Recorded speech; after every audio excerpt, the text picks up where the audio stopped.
I was in a thrift store recently when I came across this really old, damaged sewing machine cabinet with a price tag of just $15. With a manufacturing date around 1911, I'm certain this piece has a special story waiting to be told. I have a feeling this might turn out to be one of my most rewarding restorations yet, precisely because it's something I'm not familiar with. So today, I'm going to see if I can restore and refinish the beautiful quarter-sawn white oak cabinet, bring this old sewing machine back to life, and maybe even by the end of this video, I'll actually learn to sew with it. New projects can feel difficult and intimidating, but often you don't know what you'll discover until you're finally willing to try. My name is Barry, and it's good to be with you again.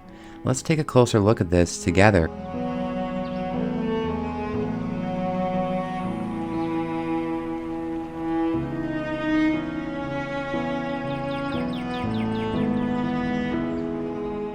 This machine was made around 1911 by the Free Sewing Machine Company out of Rockford, Illinois, just 45 minutes from here in Madison.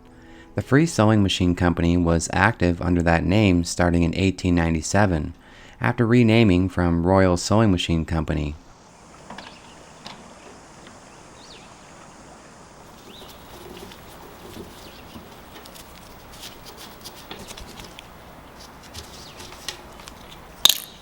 As I first disassemble this cabinet one panel at a time, I must say, I've never restored something quite like this before, but I chose this project for two reasons. First, I've always been fascinated by the contrast of industrial machinery paired with natural beautiful lumber. And second, I have a feeling many of you watching have experience with sewing, and I thought you might find the topic especially interesting. This treadle sewing machine isn't just a tool, it's a window into a much larger story, the history of textiles and how they shaped our homes, our wardrobes, and even our daily lives. By the mid-1800s, the textile industry was at the heart of the Industrial Revolution. Machines like this treadle let families stitch faster, sturdier, and more stylish clothing without depending entirely on factory-made garments.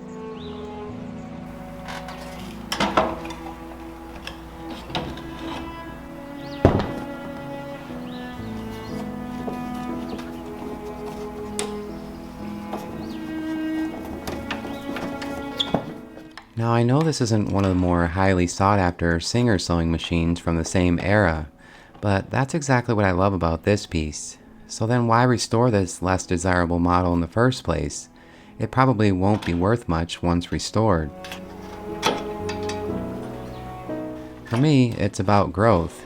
Every restoration is an opportunity to learn a new skill and push myself as a craftsman. And in this case, I see potential in the raw character of the piece. By stripping it back and highlighting its imperfections, I want to give it an even bolder industrial look than it already has.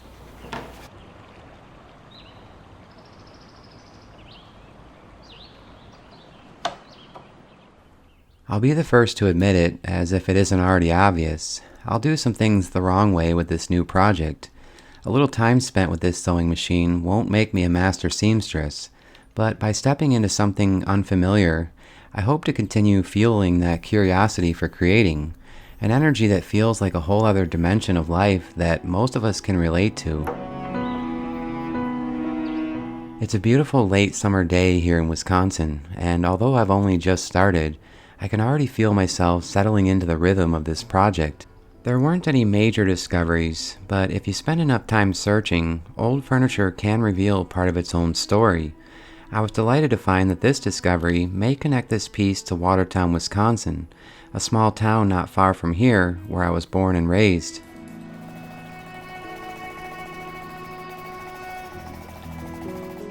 This cabinet appears to have been finished with lacquer, and this eco-friendly QCS finish remover should work well to remove the old finishes.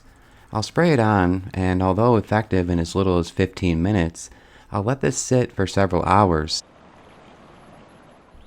Just before scraping the old finishes with a plastic scraper, it's best to apply another coat of the finish remover, otherwise the lacquer may be difficult to remove.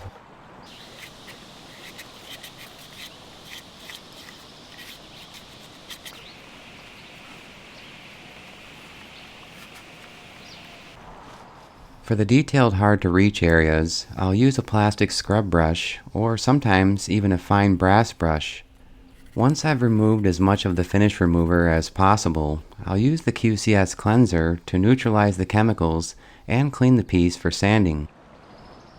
For any restoration purist, this next choice may be controversial, but I've decided to change the color of this treadle base. But first, I need to clean off the years of dust.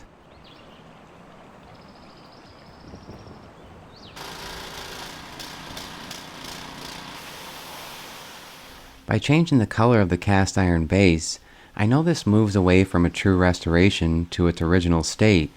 While that decision always makes me a little uneasy, I've come to see this industrial treadle as more of a piece of art for my own space. This bold contrast of the black base against the quarter sawn oak feels like a simple but beautiful choice for this project. It looks like the maker's mark was originally painted with a gold lacquer, and I'd like to honor that. Although this step wasn't completed until the end, I'll share it now to better understand the process. I'll mix some metallic paint with lacquer thinner and brush this on in a way that will hopefully give this a naturally worn look.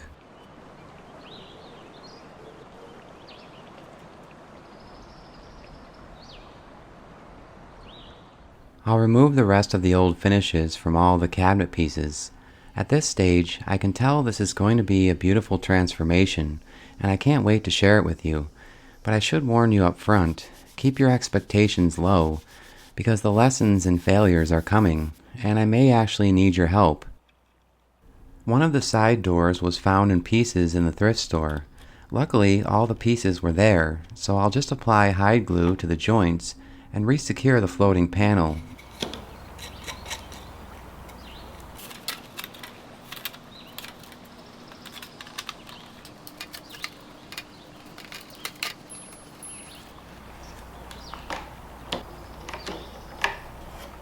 As I prepare for sanding, it's another gorgeous late summer day here in Wisconsin, but there's no question that autumn is upon us, so I'm doing my best to take advantage of every opportunity to enjoy this work.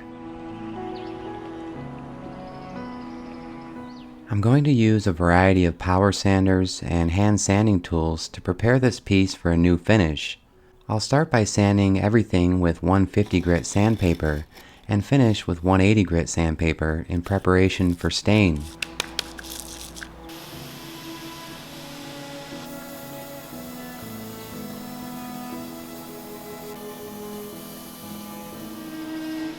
Sometimes I find that it's easier to remove some of the original finishes with different carbide scrapers, and this is a good project to continue familiarizing myself with each one. Once I've sanded most of the surface area with the Surf Prep 3x4 sander, I'll use a 150 grit sanding pad to reduce any minor swirl marks left behind, and also knock down any sharp edges that remain.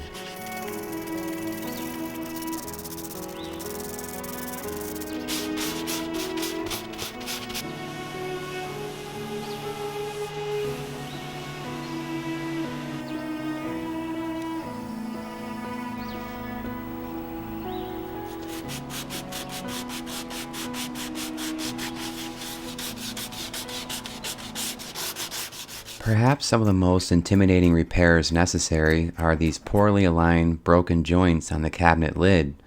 I'll first scrape all the excess glue with a mini carbide scraper, applying heat to loosen the adhesive. This would be a good time to explain how far I'm willing to go with a restoration project like this. I want to do my best work, but there are also limitations when this is what I do for a living. Once restored, this piece will have little to no monetary value in this area, and that's okay. My income is mostly generated from YouTube views and sponsored brand deals. But more important than that, with antique industrial pieces like this, I believe in preserving some of the damage. You know, the normal wear and tear that tells a powerful story and is unique to each individual piece. So you will continue to see some of those character marks, if you will. I finished sanding for the evening, and before I started my work the next morning, I stopped at the thrift store and thought it might be fun to share with you what I found. a more modern but vintage Singer sewing machine for $4, and these beautiful chairs for $15 each. There are character marks that should be preserved, but then there are damaged areas that should be repaired, like these missing pieces of veneer. This is yet another reason why I chose this project in the first place, to continue sharpening my skills. I'll use super glue and an accelerator to secure the chipped pieces that I still have, then apply an epoxy filler to the rest of the damaged areas.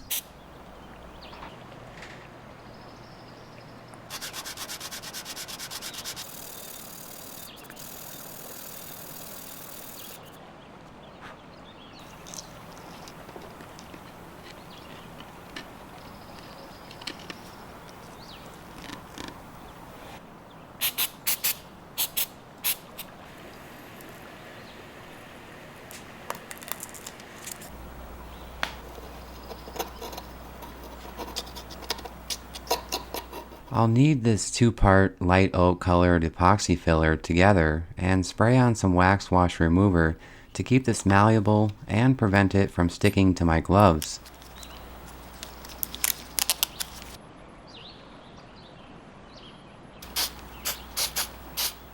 Once mixed together, this epoxy filler dries in less than 5 minutes, so it's important to spread it on quickly. I like to use a variety of palette knives for this application. Regarding the color choices, I don't want this cabinet to be as dark as the original finish was. For now, I'm really drawn to a golden honey tone when applied to oak. It keeps the piece nice and light and lets the beautiful wood grain patterns shine through. And when opened in a setting with lots of natural light, it should be a stunning stark contrast against the solid black skeleton of the treadle base. I'll apply this oil-based penetrating stain to one section at a time using a foam brush, then wipe the excess immediately with a shop rag. This is where the natural medullary rays really come to life on this quarter-sawn oak veneer panel and solid frame.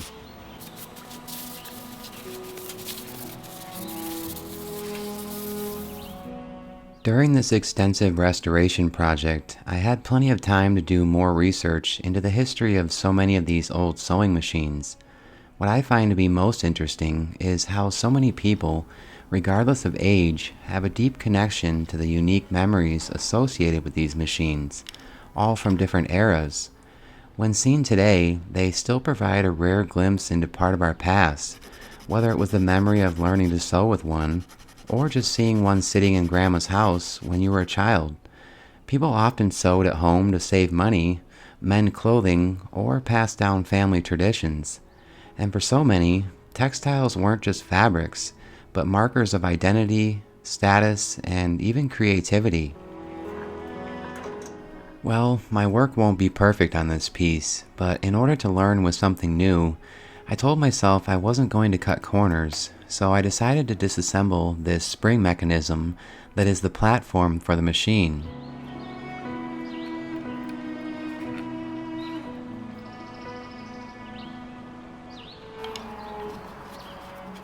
Once disassembled, I can properly clean the black lacquer finish and refinish the wood.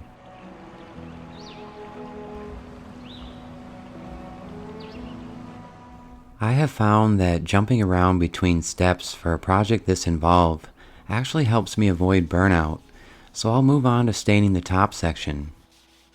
On the top lid, there are still several deep dings and scratches, but that's fine with me. It's just normal wear and tear, and I'm sure each one has a unique story. Although just thin veneer, the medullary rays are striking on this section. I'll sand back the epoxy filler with a palm sander, then apply the stain. For the pieces that are already dry, I'll begin spraying on light coats of clear shellac. This will give me a nice sealer coat for the color matching later. When disassembled, there were approximately 50 to 75 different screws and brackets. Some I'll polish, and others I'll spray with black paint. There really was no rhyme or reason to this, other than what I thought would look good on each section.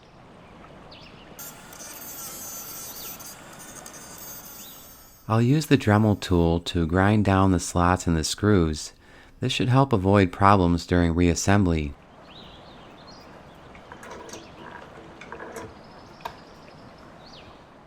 It's hard to say if the leather belt is the original. Likely not, but it has certainly dried out after years of non-use. It's already broken and needs to be replaced, but I'm going to take a chance on it. I'll do my best to condition the leather with leather honey. It's a non-toxic formula with natural ingredients designed to condition and protect leather by penetrating its pores, increasing flexibility, and repelling water.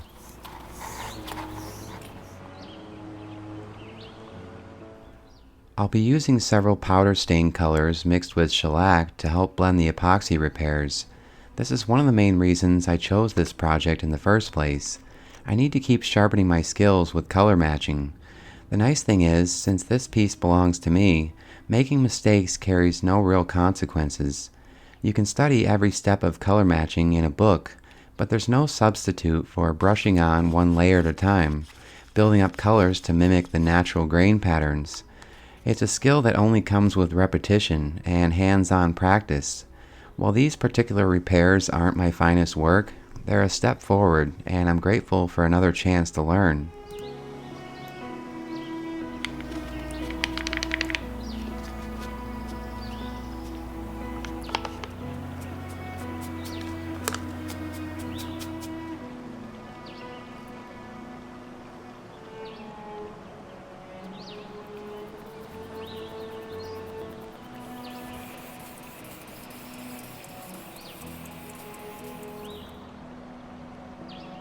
It's time to move on to the main attraction, something I'm not too familiar with, the sewing machine itself.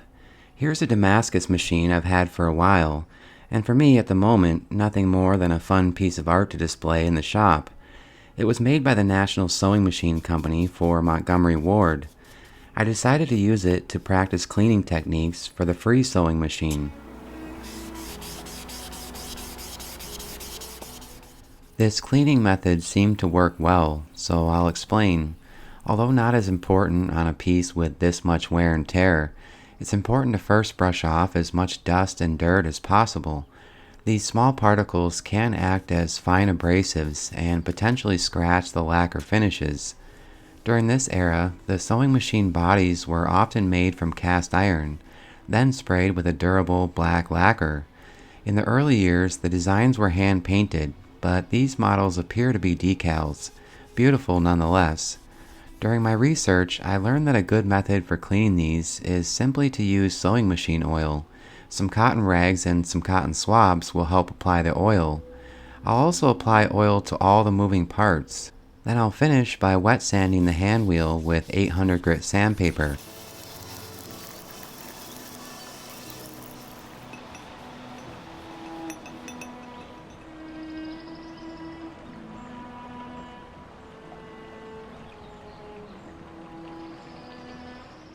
Well, I'm excited to finally put this back together and see if it actually works, but I'll admit, I'm a little nervous. I've never been a fan of limitations. If I had stopped at simply refinishing the wood cabinet, something I already know well, I wouldn't have given myself the chance to expand my skill set.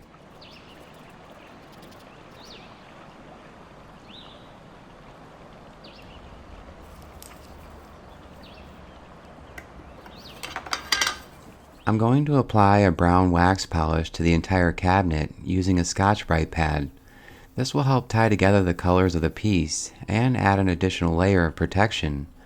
After about 20 minutes, I'll buff the wax using an open weave cotton rag. The open weaves help reduce heat during friction, which can melt the wax and create streaks.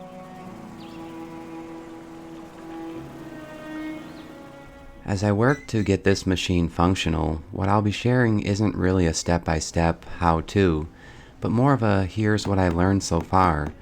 I know many of you watching have far more experience than I do, and that's something I truly value. I love learning from you as much as I enjoy sharing my own process. I attached the leather belt, then attached the bobbin to the winder, just to see how it works. Here's where I had difficulty. The bobbin is placed here in the shuttle, and despite my best efforts, I was unable to thread the bobbin through the shuttle the right way. I watched several how-to videos and was still not successful. I'm sure everything will work, and the failures were user errors, but I was pleased to have at least seen most of the moving parts function as designed.